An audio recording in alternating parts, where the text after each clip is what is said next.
There are several major and impactful events going on in the world today. One of these events are the protests occurring in Hong Kong. Now, you might not have heard about this, but if you have, you may not be aware of the whole situation or severity of the issue. So through extensive research, I have acquired knowledge over the protests and will explain what caused the protests and what has been occurring in Hong Kong since. So first, I will explain the events that led up to the protests. So to fully understand why the protests are occurring today, you must understand the history and relationship between China and Hong Kong. So it all began in 1839 when Britain invaded China, and China ceded Hong Kong to Britain 2 years later by signing the Convention of 25. And they gave up Hong Kong because it was a very isolated island off the mainland coast of China, and it was used for farming, so it wasn't vital to their government.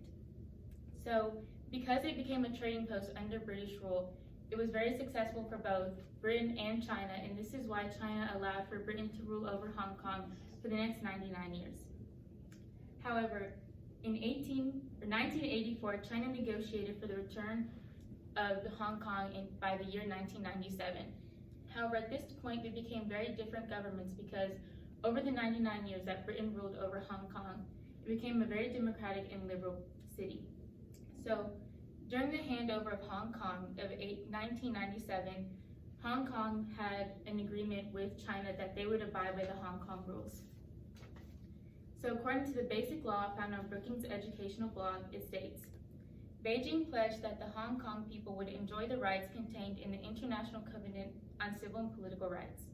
So this ideology of freedom would contradict that of a communist party such as China. So this is why a new form of ruling was created. As stated by the Council on Foreign Relationships, Hong Kong is largely free to manage its own affairs based on one country, two systems, a unification policy developed by Deng Xiaoping in the 1980s.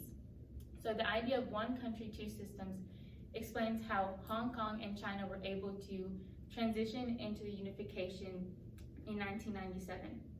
So now that you understand the history between China and Hong Kong, I can explain the event that led to the protest earlier this year. So to begin, the protest started as a result of the extradition bill. So the bill was presented by the Communist Party of China on April 3rd of 2019. The bill would allow for any person of Hong Kong who is guilty of a crime to be tried in mainland China instead of Hong Kong. So essentially the bill allows by the Chinese law instead of the Hong Kong law. And it also goes against the Offenders Ordinance and Mutual Legal Assistance in Criminal Matters Ordinance, two laws of Hong Kong. Now the people took to the streets to protest because they believed that the bill would allow for the Communist Party to target certain groups such as activists who might go against the Communist Party. So in response to the protest, the Chinese government used a bit of violence with the police force for the people to stop the protest. So according to the Amnesty Organization, President Xi Jinping warned in 2017, any attempt to endanger China's sovereignty and security or challenge the power of mainland government crosses a red line and must be dealt with harshly. So his words explain why the government decided to bring in the police force into the protest. However, in late June, the bill was finally postponed because of all the violence that came from the protest. But the people continue to protest today because of their dissatisfaction with the mainland treatment of Hong Kong people. So now that I've explained the initial cause of the protest, I can further explain why they continue to this day. So Hong Kongers believe that even though the bill was withdrawn by the government, the Chinese people will still try to pass other laws that might undermine their government and their freedom. So they continue until their 5 demands are met. And these 5 demands are stated by the USC US-China Institute. They are as follows. The first is a complete withdrawal of the bill, which was met in late June, however the 4 is still pending. And the second would be to drop all charges against protesters. The third is to reverse characterization of the June 12th demonstration as a riot. Fourth is to conduct independent investigation of police conduct during protest. And the last is to implement the election of the chief executive and all legislative council of the Hong Kong Special Administrative Regions, members by universal suffrage.